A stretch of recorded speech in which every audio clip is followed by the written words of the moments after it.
I came home to surprise my wife and instead got surprised myself when I caught her in bed with my best friend.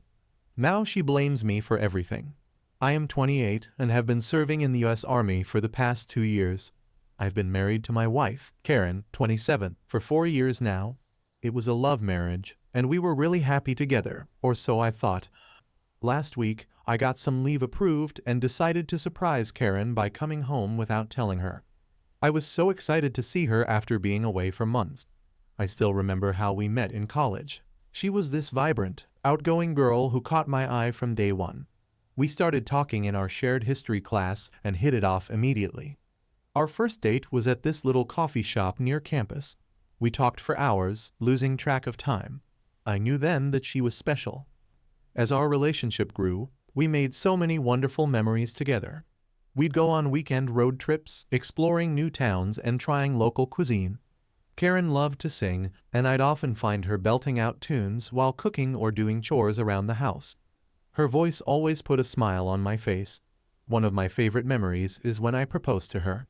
I took her to the beach at sunset. We walked along the shore, and as the sky turned beautiful shades of orange and pink, I got down on one knee and asked her to be my wife. The joy on her face when she said yes is something I'll never forget. Our wedding day was magical. Karen looked stunning in her white dress, and I couldn't believe how lucky I was to be marrying the woman of my dreams. We danced the night away surrounded by our friends and family. It felt like the start of a beautiful journey together. Even after I joined the army, we tried to make the most of our time together.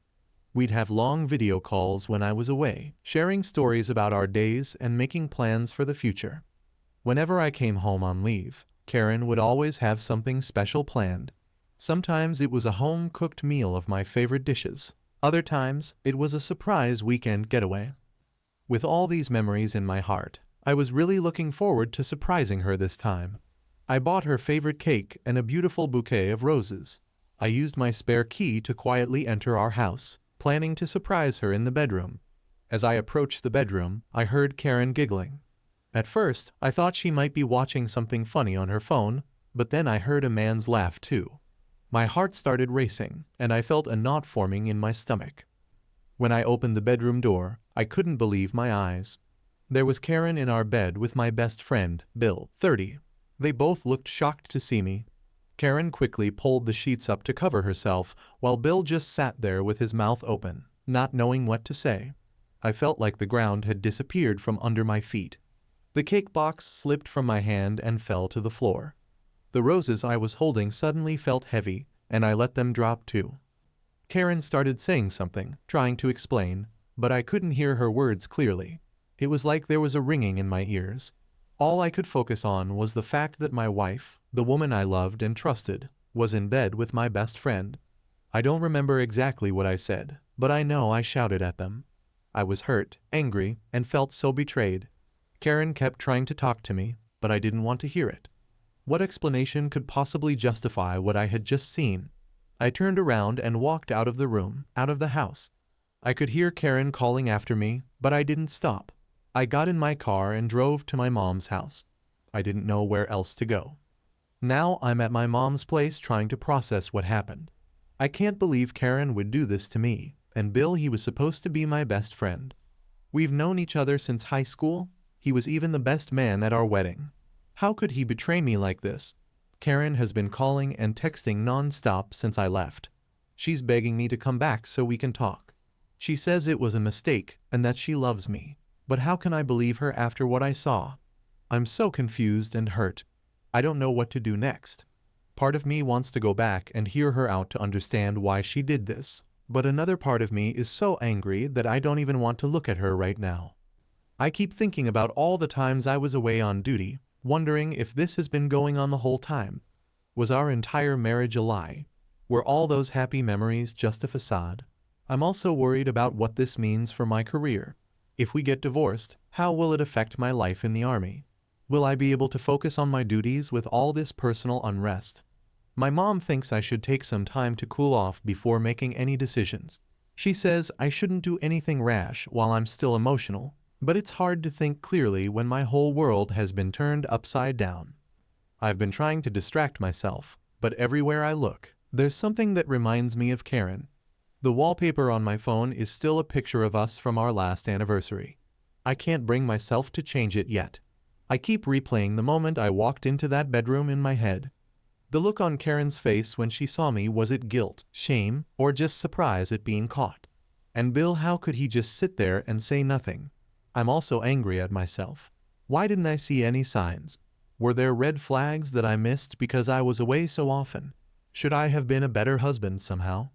My army buddies always talk about how lucky I am to have such a faithful and supportive wife waiting for me back home. What am I supposed to tell them now? How do I face my colleagues knowing that the picture-perfect marriage they thought I had was all a lie? I'm torn between wanting to forgive Karen and wanting to end our marriage right away. I took my vows seriously, for better or for worse, in sickness and in health. But does infidelity count as for worse? Am I obligated to try and work through this? Bill hasn't tried to contact me at all. I don't know if that makes me feel better or worse. I keep thinking about all the future plans Karen and I had made. We talked about having kids once I finished my current tour of duty. We even picked out names. Now all those dreams feel ruined. I'm also worried about practical things. Most of our stuff is in that house. If I decide not to go back, how do I get my things? The thought of seeing Karen again, of being in that house where I caught them, makes me feel sick. My leave is only for a week. I'm supposed to report back to duty in a few days. How am I supposed to focus on my job with all this going on? Should I ask for an extension? But then I'd have to explain why, and I'm not sure I'm ready to tell my superiors about this mess. I feel like I'm in a daze. One moment I'm angry, wanting to file for divorce immediately. The next moment I'm overwhelmed with sadness, missing the Karen I thought I knew. Then I feel numb, like this is all happening to someone else and not me. I keep second-guessing my decision to leave. Should I have stayed and confronted them properly? Would that have made a difference, or would it have just led to more lies and excuses? Sometimes I wish I had never come home early, that I had never found out. Is it better to know the truth, even if it hurts this much? Or would I have been happier living in ignorance? The logical part of my brain knows I need to start thinking about practical next steps, whether that's marriage counseling or divorce lawyers, but emotionally I'm not ready to make any decisions yet. I feel like I'm grieving not just for my marriage, but for the future I thought we had, for the trust I've lost, for the friendship with Bill that's now destroyed. Karen's latest text says she'll do anything to make this right, that she'll go to counseling, that she'll cut all ties with Bill. But can I ever trust her again? Even if I decide to try and work things out, will I always be wondering if she's being truthful? I'm also struggling with feelings of lack. Was I not a good enough husband? Did Karen cheat because I was away too often? Should I have done something differently? The more I think about it, the more questions I have. I feel like I'm on an emotional roller coaster. One minute I'm determined to be strong and move on. The next I'm looking at old photos of Karen and me, remembering happier times and feeling heartbroken all over again. I know I need to make a decision soon. I can't avoid Karen forever, and I need to figure out what I'm going to do about my living situation and my belongings. But right now, every option feels impossible. Should I have stayed and talked it out? What would you do in my situation? Update: it's been a few months since my last post, and a lot has happened. I wanted to give you all an update on my situation. After spending some time at my mom's place and talking things through with her and a counselor, I finally decided to divorce Karen. It wasn't an easy decision, but I felt it was the right one for me. I couldn't see myself ever trusting her again after what she did. I hired a lawyer and had divorce papers drawn up. I decided to have them sent to Karen rather than delivering them myself. I didn't think I could face her without losing my calmness. A few days after the papers were sent, Karen called me. I was expecting her to beg me to reconsider or to apologize again, but her tone was completely different this time. She was angry, accusatory even. "So you're divorcing me," she spat. "That's rich coming from you, you hypocrite." I was confused. "What are you talking about?" "Karen, don't play dumb with me," she said. "Bill told me everything about your affairs with your female colleagues in the army. How dare you act all high and mighty when you've been cheating on me this whole time?" I was stunned. Not only was this accusation completely false, but I couldn't believe Bill would stoop so low as to make up lies about me. Karen, that's absolutely not true, I said, trying to keep my voice calm. I have never cheated on you. Bill is lying. Why would Bill lie? She shot back. He's been nothing but supportive of me since you left, unlike you, who just ran away without even talking to me. I felt a surge of anger. Are you serious right now? I caught you in bed with my best friend, and you're accusing me of running away? And now you're believing the words of the guy you cheated with over your husband. Well, at least Bill was here for me, she said. He told me how you've been flirting with your female colleagues, how you've been unfaithful during your deployments. He said he couldn't stand by and watch you deceive me anymore.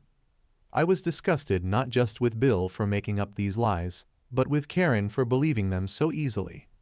Karen, I said, trying to keep my voice steady, if you had any doubts about my fidelity, you should have talked to me about it. Instead, you chose to believe Bill and sleep with him. Do you realize how messed up that is? I was hurt and confused, but her voice lacked any real remorse. Bill was there for me. He understood what I was going through. I couldn't believe what I was hearing. It was like I was talking to a completely different person, not the woman I had married and loved for years. Even if what Bill said was true, which it absolutely isn't, I said, that doesn't justify what you did. You could have confronted me. You could have asked for a divorce. Instead, you chose to cheat. Well, maybe if you had been a better husband, I wouldn't have needed to turn to Bill, she snapped. That was the last straw for me. I realized at that moment that I had made the right decision in filing for divorce. Karen, I said, my resolve strengthening, I want you to listen carefully. I have never cheated on you, not once, not ever. The fact that you would believe these lies about me, especially coming from the man you cheated with, tells me everything I need to know about our relationship. I'm going through with this divorce, and I'm glad I'm doing it. I don't want to be married to someone who doesn't have faith in me and who jumps into bed with a man spreading lies about her husband. There was a pause on the other end of the line. When Karen spoke again, her tone had changed. It was almost taunting. You know what? Fine. Go ahead with the divorce. Bill is twice the man you'll ever be. He'll keep me happy in ways you never could. I felt a mix of hurt and anger at her words, but mostly I felt relieved. This conversation had confirmed that I was making the right choice. Good luck with that, Karen, I said. I hope you and Bill are very happy together. And with that, I hung up. The divorce proceedings went ahead. It was a difficult and stressful time, but I was sure of my decision. Karen didn't contest anything, probably thinking she'd be riding off into the sunset with Bill. A few months after our divorce was finalized, I heard through mutual friends about what happened with Karen and Bill. Apparently, Bill had started to gaslight Karen, making her doubt herself and her decisions. He'd make plans and then not show up or deny saying things that he had definitely said. It was a classic manipulation tactic. Then one day, Bill just disappeared. He stopped answering Karen's calls and texts. He moved out of her apartment without telling her where he was going. He essentially ghosted her. Karen was devastated. She tried to reach out to me, probably hoping for sympathy or support, but I kept my distance. I didn't feel any joy in her pain, but I did feel a sense of justification in my decision to leave. Looking back on everything that happened, I can see now that Bill had probably been manipulating both of us for a long time.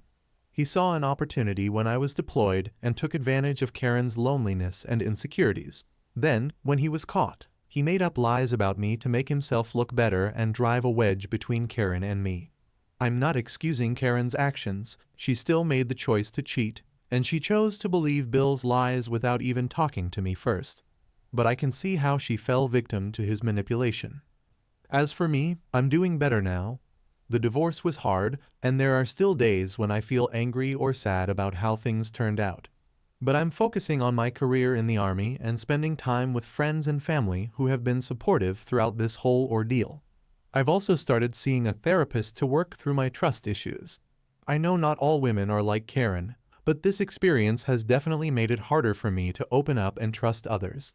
It's something I'm working on. I've had a few people suggest that I should feel vindicated or happy about what happened to Karen with Bill, but honestly, I don't. I'm not glad she got hurt. I just feel sad about the whole situation, sad for the marriage we lost, sad for the future we'll never have, and sad that two people I once cared about turned out to be so different from who I thought they were. Some days I still catch myself thinking about the good times Karen and I had together, our first date, our wedding day, the plans we made for the future. It's hard to reconcile those happy memories with how things ended up. But I'm trying to focus on the lessons I've learned from this experience instead of dwelling on the pain. One of the biggest lessons I've learned is the importance of communication in a relationship. If Karen had doubts or concerns about my fidelity, she should have talked to me about them. And maybe I could have done more to reassure her when I was away on deployment. It's something I'll keep in mind for future relationships. I've also learned a lot about self-respect and standing up for myself. Walking away from my marriage was one of the hardest things I've ever done, but I know it was the right choice for me. I deserve to be with someone who trusts me and who wouldn't betray me the way Karen did. To those who commented on my original post and offered advice and support, thank you. Your words helped me through some really tough times, and to anyone else who might be going through something similar, know that it does get better. It's not easy, and it takes time, but you can get through it. As for me, I'm taking things one day at a time. I'm focusing on my career, my personal growth, and surrounding myself with positive people. I don't know what the future holds, but I'm hopeful, and for the first time in a long time, I'm at peace with my decisions.